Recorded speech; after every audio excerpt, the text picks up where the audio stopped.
Hi everybody, Miss Shine here. We are going to start taking notes on chapter 20. Chapter 20 is very similar to chapter 19 in that it's the same idea of understanding a sample and taking a sample and using it to understand a population.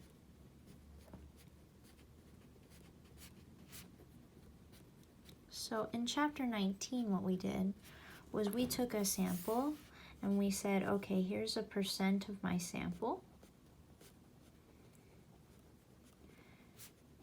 And we used that percent of the sample to estimate a range of possible values, an interval,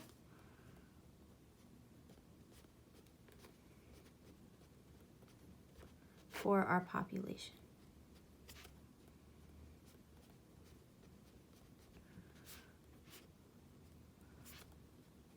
In chapter 20, what we're going to be doing is we're going to be hypothesizing, so stating some assumption about a population.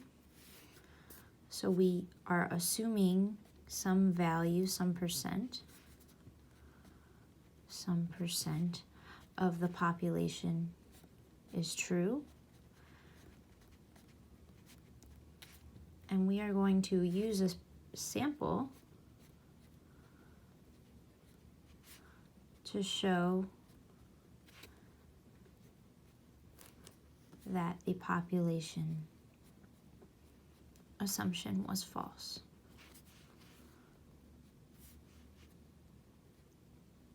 Is different. And the true population is different. The true population percent is different than what is presumed.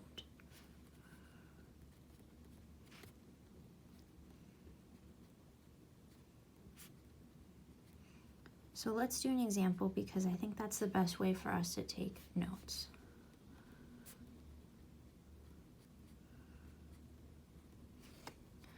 All right, so an example might be, I just Googled this. So if you Google percent of teens that vape, what the statistics say in the first thing that pops up on Google is that 20.8% of teens in America are vaping. So that is this assumed percent of a population. And what I want to see is, are the teens in Northwest Chicago different from that assumption? Okay, so what I'm going to do is I'm going to set up an assumption. And what that means is we're going to be creating what's called a hypothesis test. We're setting up an assumed percent sum hypothesis, and then we're setting up an alternative hypothesis. So the first hypothesis is called the null hypothesis. And this is what we're assuming.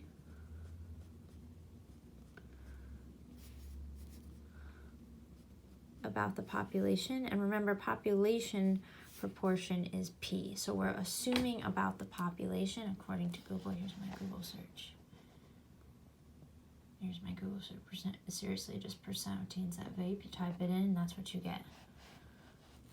So according to the Google search, the population of teens that vape, the percent of the population of teens that vape is 20.8% or 0.208 as a decimal. Okay, and so what I'm going to do is I'm going to be like, okay, well, I don't think that's true. What I want to show, so the alternative hypothesis, this is called the alternative hypothesis. What I am hypothesizing is true, what I want to show.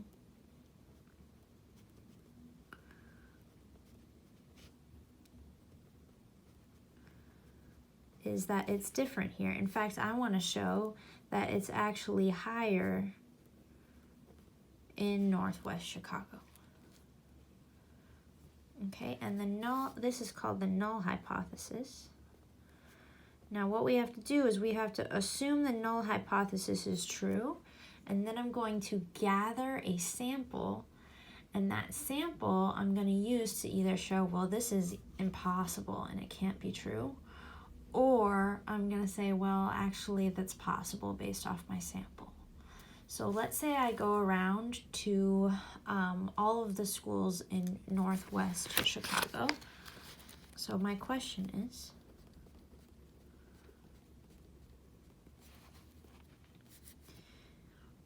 are teens in Northwest Chicago vaping at a higher percent than the national rate?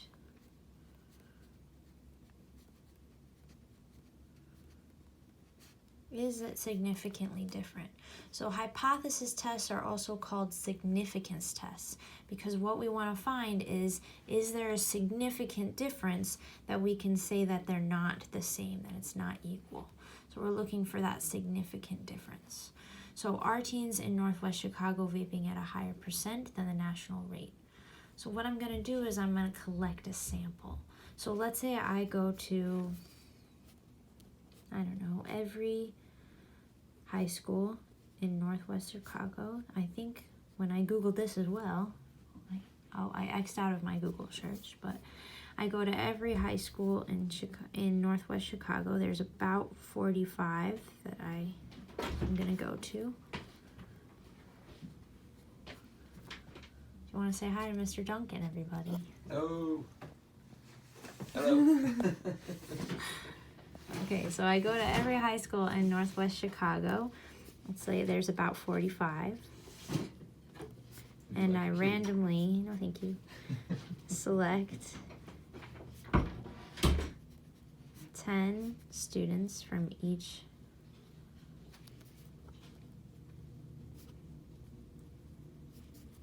high school to get a sample of 450 students.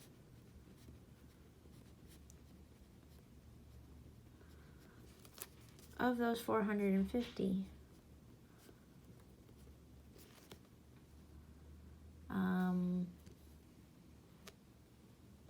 let's say 25%. Yeah, 25% vape. Actually, I would probably say it's a little bit higher than that. Let's say 30% vape. Okay, 30% vape. So of those 450, 30% vape. Is this a significant difference? Significant enough that we can say, well, that can't be true, and it must be higher in Northwest Chicago.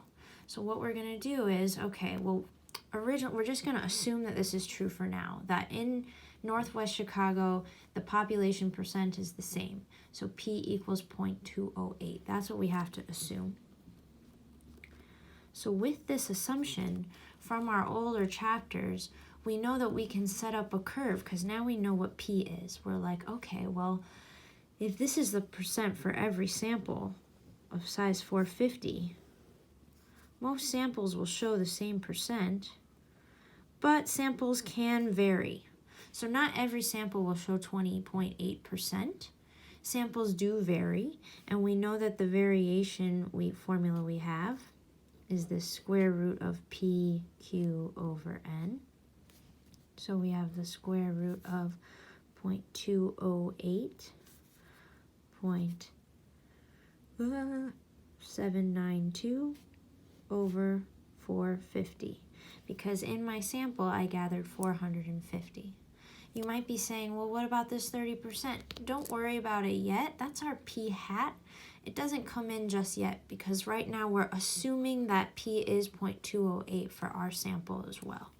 So then we can create this variation. I'm just going to type that in my calculator in a sec here.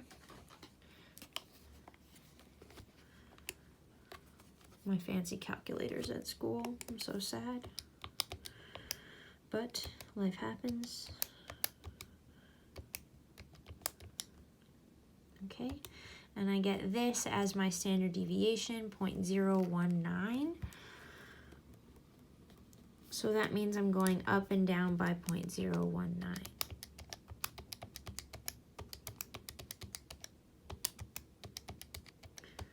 0.227, 0.246, and 0.265, and then go down as well if you want to. You don't have to, because obviously our 30% is higher, it's not lower, but 0.189, 0.17, and 0.151. So this should be what our samples look like. Most samples will show 20% vape, but it could go all the way up to 26% vaping, and it could go all the way down to 15% vaping for a sample of 450. But what I got in Northwest Chicago was that 30% vape. So what I'm going to do is I'm going to see, okay, what is the probability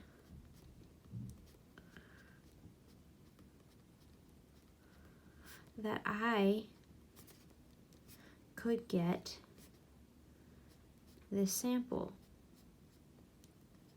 Is it possible for me to get this sample if P is 0.208, if that is the true proportion in Northwest Chicago?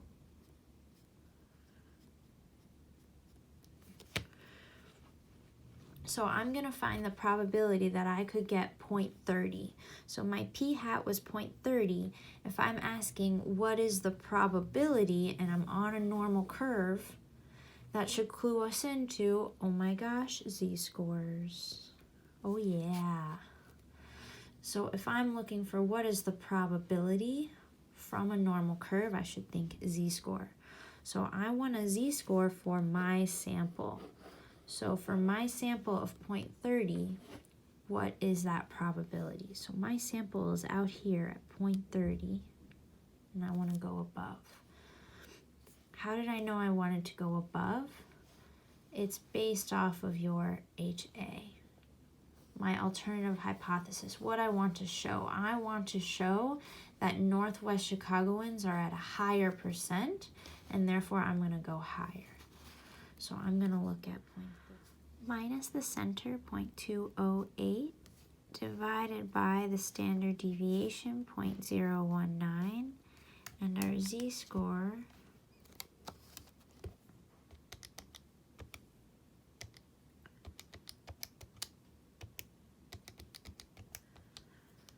becomes 4.842. And I want to see what is the probability I could be 4.842 standard deviations above the mean or more. So to go from z-score to probability, we use normal CDF. And since I'm going above, I use positive 999. Second bars. If you don't have a calculator at home, please use the normal CDF calculator. Just go on Google and type in normal CDF calculator online and you'll see it. I'll pull it up in just a second. But we get 6.43 e negative 7, so that's 6.43 times 10 to the negative 7th. Okay, and if you want to do that on Google, please ignore all of the numerous tabs I have, but you can just type in normal CDF calculator in Google, and this first one I think is decent. It just asks you, your mean and your SD will always be the same, 0 and 1, because you're on the z-score curve. But you want to be, since we're going above, we want to be above our z-score, and we just change this to our z-score. And then press recalculate, and then it tells us that probability, and it's essentially 0, because it's 0.000006. So because of that, we can just say it's 0. So this will do it if you choose like above 2.5, let's say 2.5 is your z-score, it will calculate that probability for you right here. Okay, so that's normal CDF calculator if you don't have that at home, if you don't have a calculator at home. All right. All right, and so this here is the probability that we could get our sample if this P equals 0.208 is true in Northwest Chicago. Basically, we call this here, this probability, this is called our p-value. And basically what this means is that there is no chance we could have gotten our sample. But we did.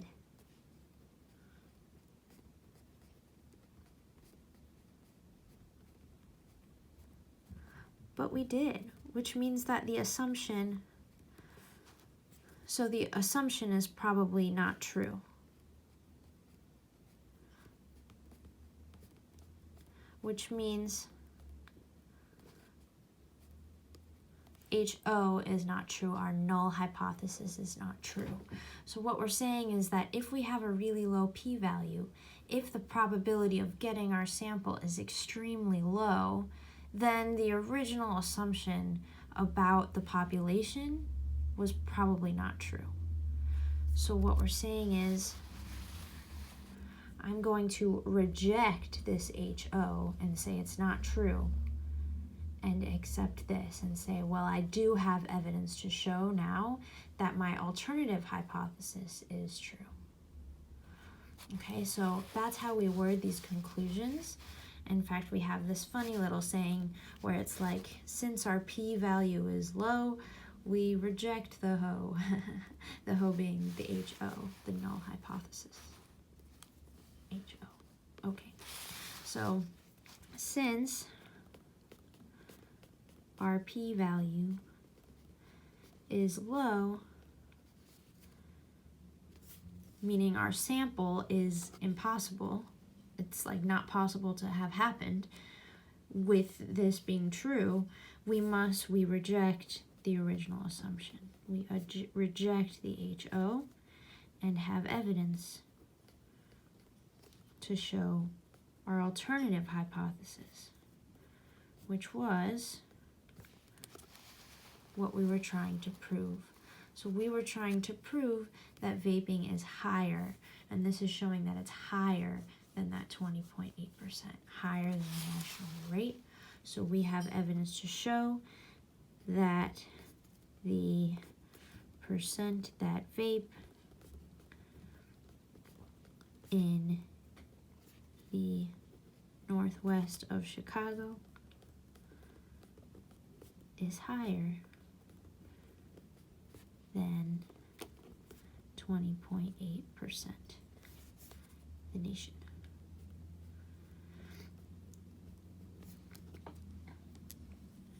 Okay, so it's saying that we can reject a certain assumption and show that something is significantly different, either that it's changed, that it's up, or that this subpopulation is different. In this case, we were looking at a subpopulation, which was Northwest Chicago. Okay, and so this is what we do in chapter 20. They're called hypothesis tests. I'm going to outline the steps of what we did just here. One thing that I didn't do that we should be doing is before we can make our normal curve, we always should be checking those conditions that we've always been checking. Random, big enough for nearly normal, and that's still the N times P, and N times Q needs to be bigger than 10, and then like independent via R450 must be less than 10% of all students in Northwest Chicago. Right, so those conditions still need to apply, and so when I walk through our steps, I'll include that as a step. Okay, so I'll let you take some time here. You can pause the video if you need to, and we'll go through the steps for our hypothesis tests. Okay, so steps for a hypothesis test.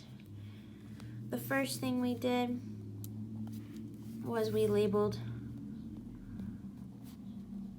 our HO and HA. The second thing we did, well, we made our curve, but we should have checked conditions. So we might check conditions. So we may label our variables, check conditions, and PQ, and check conditions.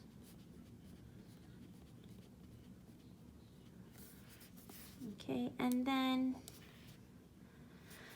we'll draw our normal curve.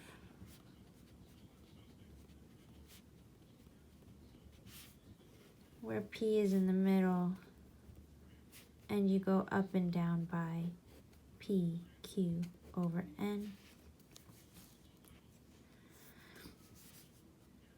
And then we need to find, okay, based off of this normal curve from our assumption in HO, what is the probability we could get our sample? So since we're asking what is the probability, we do a z-score for our sample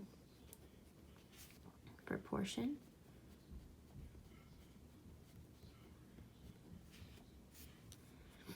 And then we normal CDF for that probability.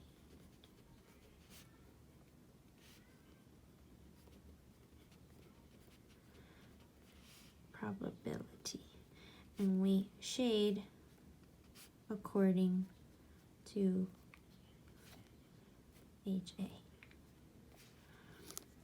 Okay, and then that's our p-value. It gives us our p-value.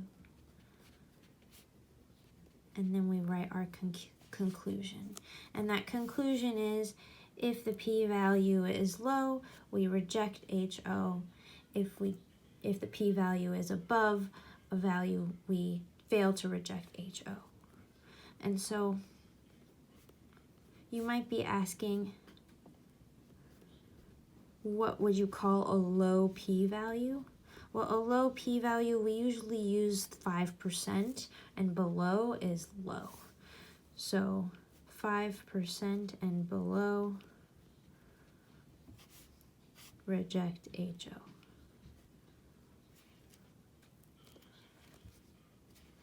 Look at all that rhyming. Okay, so those are our steps for our hypothesis test.